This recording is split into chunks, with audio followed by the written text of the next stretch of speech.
ആരാകണം മുഖ്യമന്ത്രി? ജനങ്ങൾക്ക് പ്രതികരിക്കാം. i2i news react for right ജനങ്ങളുടെ പ്രതികരണങ്ങൾ. പ്രിയമുള്ളവരെ, ഇപ്പോൾ കേരളം മുഴുവൻ ആകാംക്ഷയോടെ കാത്തിരിക്കുന്നത് നമ്മുടെ ഭാവി മുഖ്യമന്ത്രി ആരാകും എന്ന് അറിയുവാൻ വേണ്ടിയാണ്.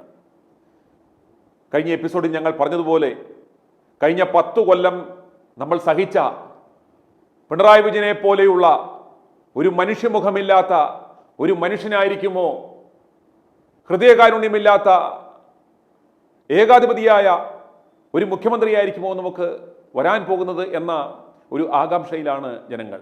ഇന്നലെ ജനവിധി വന്നു. UDF 102 സീറ്റുകളോടെ വിജയിച്ചു. ആരാകും മുഖ്യമന്ത്രി എന്ന ചോദ്യം ഉയരുമ്പോൾ പ്രധാനമായും ഇപ്പോൾ ഉയർന്നു കേൾക്കുന്നത് 3 പേരുകളാണ്. നിങ്ങൾക്കറിയാം, രമേശ് ചെന്നിത്തല, KC വേണുഗോപാൽ, VD സതീശൻ. ഈ 3 പേരിൽ ഒരാളാവും വരുന്ന 5 കൊല്ലം നമ്മെ നയിക്കുന്നത് എന്ന ഒരു ഏകദേശ ധാരണയിലാണ് കാര്യങ്ങൾ പോകുന്നത്. ഇതിൽ ആർക്കാവും നറുക്കു വീണുക എന്ന് നമുക്ക് ഏതാനും ദിവസങ്ങൾക്കുള്ളിൽ അറിയാം. അതിൻ്റെ തിരക്കിട്ട ചർച്ചകൾ ഇപ്പോൾ ഡൽഹിയിൽ നടക്കുന്നു.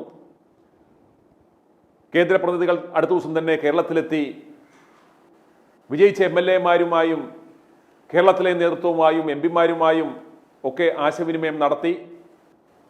അവർ ഒരു അഭിപ്രായ രൂപീകരണം നടത്തി. ആ വിവരം ഹൈക്കമാൻഡിനെ അറിയിക്കും. ഹൈക്കമാൻഡ് അത് പ്രഖ്യാപിക്കും. ഹൈക്കമാൻഡ് മുഖ്യമന്ത്രിയെ പ്രഖ്യാപിച്ചു കഴിഞ്ഞാൽ തുടർന്ന് മന്ത്രിസഭാ രൂപീകരണവുമായി ബന്ധപ്പെട്ട ചർച്ചകളിലേക്ക് പോകും. ആരൊക്കെയാവും മന്ത്രിസഭയിലേക്ക് വരുന്നത് എന്ന തീരുമാനത്തിലേക്ക് വരും. ഇത്രയേറെ ആകാംക്ഷയോടെ നമ്മൾ കാത്തിരിക്കുന്നത് ഈ 3 പേരിൽ. ഇനി നമുക്ക് വേറെ ഓപ്ഷൻ ഇല്ല. ചിലപ്പോൾ ഈ 3 പേർ അല്ലാതെയും ചിലപ്പോൾ അടിമൂത്താൽ വേറെയും ചിലരൊക്കെ വരാനുള്ള സാധ്യതകൾ നമുക്ക് തള്ളിക്കളയുവാൻ സാധിക്കില്ല. ഈ 3 നേതാക്കന്മാരെ സംബന്ധിച്ചിടത്തോളം ഓരോരുത്തർക്കും ഓരോ തരത്തിലുള്ള ക്ലെയിമുകൾ പറയുവാനുണ്ട്. രമേശ് ചെന്നിത്തലയെ സംബന്ധിച്ചിടത്തോളം അദ്ദേഹം പറയും, ഞാനാണ് കൂട്ടത്തിൽ സീനിയർ, അതുകൊണ്ട് എനിക്കാവണം ആ പദവി എന്ന്. KC വേണുഗോപാലിനെ സംബന്ധിച്ചിടത്തോളം അദ്ദേഹത്തിനും പറയുവാൻ പാരമ്പര്യമുണ്ട്. കേന്ദ്രമന്ത്രി പദം വരെ അലങ്കരിച്ച പാരമ്പര്യമുണ്ട്. അതുപോലെ തന്നെ ഈ പാർട്ടിയുടെ ഓരോ ചെറിയ പദവികൾ തൊട്ട് ഇന്ന് സംസ്ഥാനങ്ങളുടെ മുഴുവൻ ചുമതല, സംഘടനാ ചുമതല, ജനറൽ സെക്രട്ടറി എന്ന പദവിയിലേക്ക് വരെ എത്തി നിൽക്കുന്ന ആളാണ്. അങ്ങനെ ദേശീയ തലത്തിൽ തന്നെ ശ്രദ്ധേയനായ, എന്തുകൊണ്ട് KCക്ക് ആയിക്കൂടാ എന്ന ചോദ്യവും അവിടെ ഉയരുന്നുണ്ട്. അതുപോലെ VDയെ സംബന്ധിച്ചിടത്തോളം VDയും പറയും, ഞാൻ പ്രതിപക്ഷ നേതാവായിരുന്ന ആളുടെ അവകാശമാണ് മുഖ്യമന്ത്രിയാവുക. ഈ തെരഞ്ഞെടുപ്പിൽ ഞാൻ വളരെയേറെ പ്രയത്നിച്ചിട്ടുണ്ട്, അതുകൊണ്ട് എനിക്കാവണം ആ മുഖ്യമന്ത്രി പദം എന്ന് അദ്ദേഹത്തിനും ആവശ്യപ്പെടാം. ഒരു കാര്യം ഓർക്കേണ്ടുന്നത്, ഈ കേരളത്തിലെ ജനങ്ങളാണ് കോൺഗ്രസിന് ഇപ്രകാരം ഒരു വിന്നും വിജയം സമ്മാനിച്ചത്. അപ്പോൾ ആ ജനങ്ങളുടെ ഒരു മാൻഡേറ്റ് എന്താണ്, ജനങ്ങളുടെ ഒരു ഹിതം എന്താണ് എന്ന് ചോദിക്കുന്നില്ല. അതല്ലെങ്കിൽ അറിയുവാനുള്ളൊരു മാർഗവുമില്ല. മറ്റൊരു മാധ്യമങ്ങളെ സംബന്ധിച്ചിടത്തോളം ആ ജനങ്ങളുടെ അഭിപ്രായത്തിന് പ്രത്യേകിച്ച് പരിഗണനയൊന്നും കൊടുക്കത്തില്ല. കാരണം അവർക്ക് കൃത്യമായ ഒരു അജണ്ടയുണ്ട്. അവർക്ക് ഫണ്ട് നൽകുന്നവരുടെ താല്പര്യങ്ങൾ സംരക്ഷിക്കേണ്ടതായിട്ടുണ്ട്. എന്നാൽ i2i ന്യൂസിനെ സംബന്ധിച്ചിടത്തോളം നമ്മുടെ ഒരു സെഗ്മെന്റ് ഉണ്ട്, i2i news react for right. ഇത് ജനങ്ങൾക്ക് പ്രതികരിക്കുവാനുള്ള ഒരു വേദിയാണ്. ജനങ്ങളുടെ മനസ്സിലുള്ള അഭിപ്രായങ്ങളും ആശയങ്ങളും പ്രതിഷേധങ്ങളും എല്ലാം അവർക്ക് ഭയമില്ലാതെ ഉറക്കെ വിളിച്ചു പറയുവാനുള്ള ഒരു പ്ലാറ്റ്ഫോമാണ് i2i news react for right. i2i news react for റൈറ്റിൽ ഇന്ന് ജനങ്ങൾക്കുള്ള ചോദ്യം ഇതാണ്, ആരാവണം നമ്മുടെ മുഖ്യമന്ത്രി? ജനങ്ങൾക്ക് പ്രതികരിക്കാം. ആരാവണം ആ പദത്തിലേക്ക് വരുന്നതെന്ന് നിങ്ങൾക്ക് ഓരോരുത്തർക്കും താഴെയുള്ള കമൻറ്റ് ബോക്സിൽ രേഖപ്പെടുത്താം. അല്ലെങ്കിൽ താഴെ സ്ക്രോൾ ചെയ്യുന്ന 9746114444 എന്ന നമ്പറിലേക്ക് വിളിച്ച് നിങ്ങളുടെ അഭിപ്രായം പറയുക. ഞങ്ങളത് വരും ദിവസങ്ങളിൽ നൽകുന്നതാണ്. അതുകൊണ്ട് പ്രിയമുള്ളവരെ, ഇന്നത്തെ ചോദ്യം ഇതാണ്, നമുക്ക് പ്രതികരിക്കുവാനുള്ള ഏറ്റവും സുപ്രധാനമായ, ഓരോരുത്തരും പ്രതികരിക്കേണ്ടുന്ന ഒരു ചോദ്യം ഇതാണ്, ആരാവണം നമ്മുടെ മുഖ്യമന്ത്രി? i2i news react for right ജനങ്ങളുടെ പ്രതികരണങ്ങൾ. ഈ വിഷയത്തിൽ ഇപ്പോൾ പ്രേക്ഷകർ കേൾക്കുവാൻ പോകുന്നത് ആദ്യത്തെ പ്രതികരണമാണ്. രാഷ്ട്രീയ നിരീക്ഷകനായ രാജേന്ദ്രൻ്റെ പ്രതികരണം കേട്ട ശേഷം ഉടൻ മടങ്ങി വരാം. നമ്മൾ ഈ ചർച്ച രാഹുൽ മാങ്കൂട്ടത്തിൽ വിഷയമായിട്ട് തുടങ്ങി, ഒരു മിസ്സിസ് 16 കൊണ്ട് തുടങ്ങിയല്ലോ. അതെ, അന്ന് മുതലേ നമ്മൾ നമ്മളെ ഒരു ആഗ്രഹം തന്നെയായിരുന്നു ഈ പിണറായി വിജയൻ സർക്കാർ പോകണമെന്നും UDF അധികാരത്തിൽ വരണമെന്നും. നമ്മൾ ഒരിക്കലും കോൺഗ്രസിനെതിരായിട്ട് സംസാരിച്ചു എന്ന് പലർക്കും തോന്നിയെങ്കിലും പക്ഷെ അതിന്റെ യാഥാർത്ഥ്യം ഇപ്പൊ ജനങ്ങൾക്ക് മനസ്സിലായിട്ടുണ്ടാവണം. കാരണം ഒരു നല്ല ഭരണം വരണം എന്നുള്ള ഉദ്ദേശത്തോടു കൂടി തന്നെയാണ് ഇവരുടെ തെറ്റുകളെ തിരുത്താൻ വേണ്ടിയാണ് നമ്മൾ വിമർശിച്ചിരുന്നത് എന്ന് ജനങ്ങൾക്ക് മനസ്സിലായിട്ടുണ്ട്. ഒരു പക്ഷേ പറവൂരിലെ ജനങ്ങൾ ഒരു പക്ഷേ നമ്മളെ ഈ വാർത്തകൾ ഒരുപാട് ആളുകൾ കണ്ടിട്ടുണ്ടാവാം. അതുകൊണ്ടായിരിക്കും സതീശന്റെ ഭൂരിപക്ഷം അല്പമെങ്കിലും കുറഞ്ഞത്. അതുപോലെ കേരള ജനത നമ്മൾ കോൺഗ്രസിനെ രക്ഷിക്കാനായിരുന്നു ചെയ്തിരുന്നത്, കോൺഗ്രസിന്റെ ഗുണത്തിന് വേണ്ടിയായിരുന്നു എന്നുള്ളത് മനസ്സിലാക്കി എന്നുള്ളതാണ് ഞാൻ മനസ്സിലാക്കുന്നത് ഈ ചാനലിൽ കൂടി നമ്മൾ ചെയ്തിട്ടുള്ള വാർത്തകൾ അനുസരിച്ച്. അപ്പൊ അതവിടെ നിൽക്കട്ടെ. രണ്ടാമത്തെ വിഷയം എന്ന് പറയുന്നത് മുഖ്യമന്ത്രി സ്ഥാനത്ത് രമേശ് വേണോ അല്ലെങ്കിൽ KC വേണുഗോപാൽ വേണോ അല്ലെങ്കിൽ VD സതീശൻ വേണോ എന്നുള്ളതാണ്.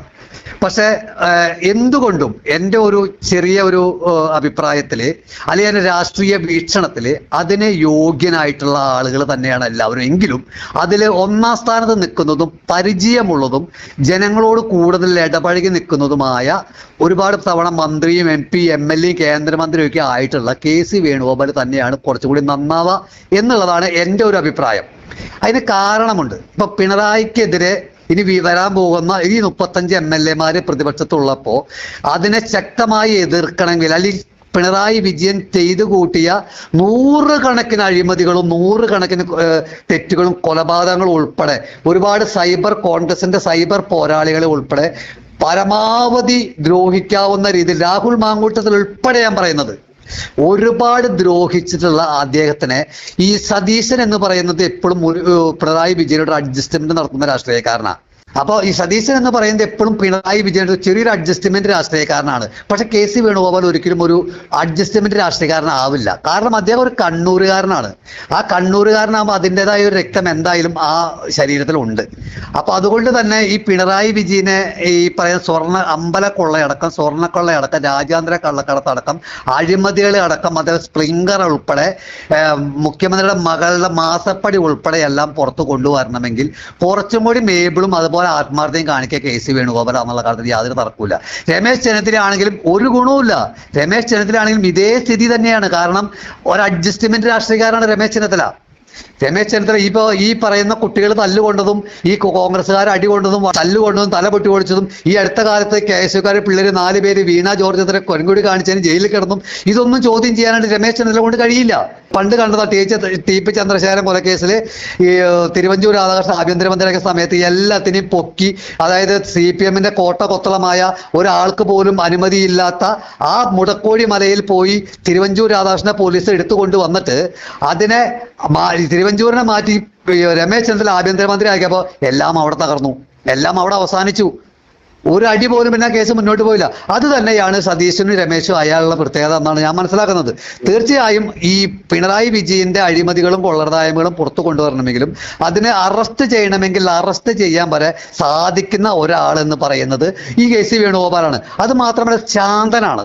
അതായത് ശാന്തനായിട്ട് അണികളോട് ശാന്തമായി പെരുമാറാൻ. VD സതീശനെ പോലെ പൊട്ടിത്തെറിച്ച് ചീത്ത ബഹളം വയ്ക്കൊന്നുമില്ല. വളരെ ശാന്തമായി തന്നെയാണ് അദ്ദേഹം ഇത്തരം കാര്യങ്ങളൊക്കെ ഇടപെടുക. അതുപോലെ എതിർക്കേണ്ട രീതിയിൽ എതിർക്കണമെന്നും അതുപോലെ പിടിക്കേണ്ടവരെ എങ്ങനെ പിടിക്കണമെന്നും വളരെ കൃത്യമായിട്ട് അറിയാവുന്ന ഒരാൾ തന്നെയാണ് KC വേണുഗോപാൽ. അത് എൻ്റെ ഒരു അഭിപ്രായത്തിൽ 100% അതിന് ആപ്റ്റായിട്ടുള്ള ഒരാള് മറ്റേ KC വേണുഗോപാൽ തന്നെയാണെന്നാണ് എനിക്ക് തോന്നുന്നത്. അവകാശവാദം പറയുന്നത് സതീശനാണ് നയിച്ചത്, സതീശനാണ് ഈ ഇത്രയും വലിയ ഒരു വിജയശില്പി എന്നൊക്കെ പറയുന്നുണ്ട്. അത്രയും ഇത് ശരിക്കൊരു UDF തരംഗമാണോ അതോ പിണറായി വിരുദ്ധ അതിഭീകര തരംഗമാണോ ഇവിടെ ഉണ്ടായിരുന്നത്? അന്നേരം ഇതിന്റെ ഒരു വിജയം ഈ സ്വന്തമായിട്ടൊരു PR നടത്തി ഈ ഇദ്ദേഹത്തിന്റെ ആ വ്യക്തിപ്രഭാവം വളർത്തുവാനും ഇദ്ദേഹത്തിന്റെ ഇമേജ് ബിൽഡിങ്ങിന് മാത്രം ശ്രദ്ധിച്ച ഈ സതീശന് ആണ് വിജയശില്പി എന്ന് ഇവിടെ ചില മാധ്യമ സിൻഡിക്കേറ്റുകൾ വരുത്തി തീർക്കുവാൻ ശ്രമിക്കുന്നു. അതുപോലെ ഇയാളെ കൺസിഡർ ചെയ്തെങ്കിൽ പണ്ട് VS അച്യുതാനന്ദന്റെ വിഷയത്തിൽ എടുത്ത ആ നിലപാടിൽ ജനങ്ങൾ എങ്ങനെ പ്രതികരിച്ചു അതുപോലെ വരും എന്നൊക്കെയുള്ള ഭീഷണി ഫ്ലെക്സ് ബോർഡുകളൊക്കെ ഇയാൾ സ്ഥാപിച്ചു. എന്ത് തോന്നുന്നു? അല്ല, അതിന് ഞാനൊരു കാര്യം ചോദിക്കട്ടെ. അങ്ങനെയാണെങ്കിൽ കഴിഞ്ഞ K. സുധാകരൻ KPCC പ്രസിഡന്റ് ആക്കിയ സമയത്തല്ലേ എല്ലാ ഉപതെരഞ്ഞെടുപ്പുകളും വൻപൻ ഭൂരിപക്ഷം ജയിച്ചത്? വൻപൻ ഭൂരിപക്ഷത്തിൽ ജയിച്ചത് കെ സുധാകരൻ KPC പ്രസിഡന്റ് ആയ സമയത്തല്ലേ? ആ സമയത്താണ് ഇവിടെ ഏറ്റവും ശരിക്കും പറഞ്ഞാൽ ഇതിനേക്കാളും വലിയ തിളക്കമാർന്ന വിജയം സമ്മാനിച്ച ആ സമയത്താണ്. പിന്നെ ഇവിടത്തെ ഇപ്പോഴത്തെ ഈ തെരഞ്ഞെടുപ്പിൽ ഒരു വ്യക്തിയുടെ വിജയം എന്നൊന്നും പറയാൻ കഴിയില്ല. സതീശന്റെ മാത്രം വിജയമൊന്നുമല്ല. അതിന് യാതൊരു തർക്കമില്ല. കാരണം KC വേണുഗോപാലും കൃത്യമായി ഇടപെടേണ്ട സമയത്ത് ഇടപെട്ടിട്ടുണ്ട്. രമേശ് ചെന്നിത്തലയും ചെയ്യേണ്ട സമയത്ത് ചെയ്തിട്ടുണ്ട്. എങ്ങനെ ചെയ്യണം എന്നുള്ള അവർ കൃത്യമായിട്ട് ഒരു ടീം UDF എന്ന് പറഞ്ഞാൽ അതിനെ നയിച്ചിരുന്ന് ശരിക്കും പറഞ്ഞ മുസ്ലിം ലീഗാണ്. അവരുടെ പോലും തീരുമാനങ്ങൾ വളരെ കൃത്യമായിട്ട് ഈ തെരഞ്ഞെടുപ്പിന്റെ ഭാഗമായിട്ടുണ്ട്. കാരണം ലീഗിന്റെ ഒക്കെ കൃത്യമായ അശാന്ത പരിശ്രമത്തിന്റെ ഫലമായിട്ടാണ് ഇത്രയും വലിയ വിജയം ജയിക്കാൻ ആ തൃക്കരിപ്പൂർ സന്ദീപ് വാര്യർ ജയിച്ചത്. ഈ സതീശന്റെ മിടുക്കൊണ്ടാണോ? ഈ സതീശന്റെ മിടുക്ക് കാണിക്കാൻ ഒരു അവസരം ഉണ്ടായിരുന്നു.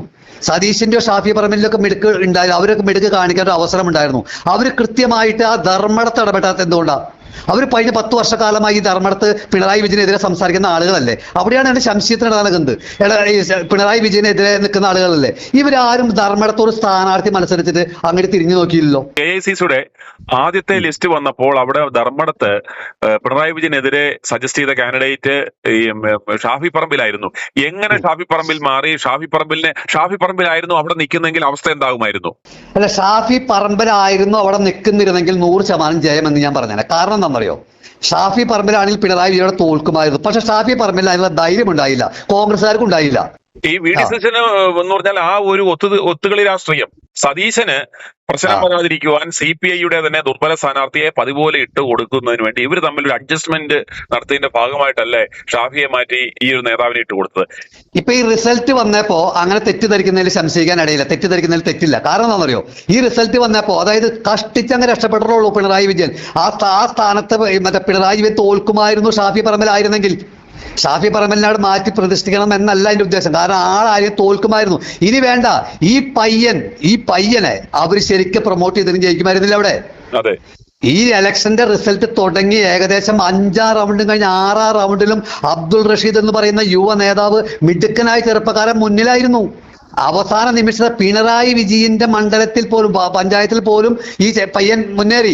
അപ്പോ അവിടെ ഈ കോൺഗ്രസിന്റെ നേതാക്കന്മാർ സതീശനായിക്കോട്ടെ ഷാഫി ആയിക്കോട്ടെ ആരും ആയിക്കോട്ടെ ഇവരാരെങ്കിലും ഒന്ന് അവിടെ ചെന്ന് പയ്യന് വേണ്ടി പ്രവർത്തിച്ചാൽ ജയിക്കുമെന്ന് തോന്നിപ്പോകുന്ന ഒരു ഘട്ടം വന്നത് കൊണ്ടാണ് അവർ പോവാഞ്ഞേ. എന്റെ ചോദ്യം അതാണ്. മറ്റെല്ലായിടത്തും അവർ പോയല്ലോ, എന്തുകൊണ്ട് അവിടേക്ക് മാത്രം ആരും ചെന്നില്ല?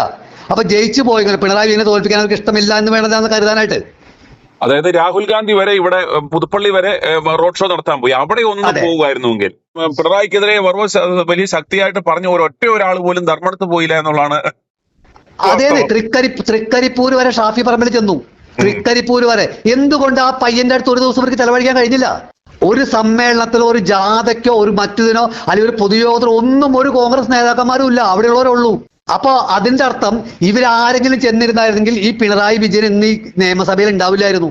അപ്പൊ നിയമസഭയിൽ പിണറായി വിജയൻ വരണമെന്ന് ആഗ്രഹിക്കുന്നുണ്ട് ഇവര്. അതാണ് വിഷയം, അതാണ് സത്യം. അന്നേരം തീർച്ചയായിട്ടും ഈ VD സതീശൻ എന്ന് പറയുന്ന ഈ ഒത്തുതീർപ്പിന്റെ പിണറായിയുടെ ശരിക്കും വലങ്കൈയായ അല്ലെങ്കിൽ പങ്കാളിയായി കഴിഞ്ഞ 5 കൊല്ലം അയാൾ പറഞ്ഞത് കേട്ടോ, ഒരു സമരമോ ഒരു പ്രതിഷേധമോ ഒരു ശബ്ദമുയർത്തലോ ഇല്ലാതെ പോയതായവരാണ് ഞങ്ങളെന്ന് ഇയാൾ അവകാശപ്പെട്ടത് കണ്ടോ? അതെ അതെ അതെ അതെ അതെ.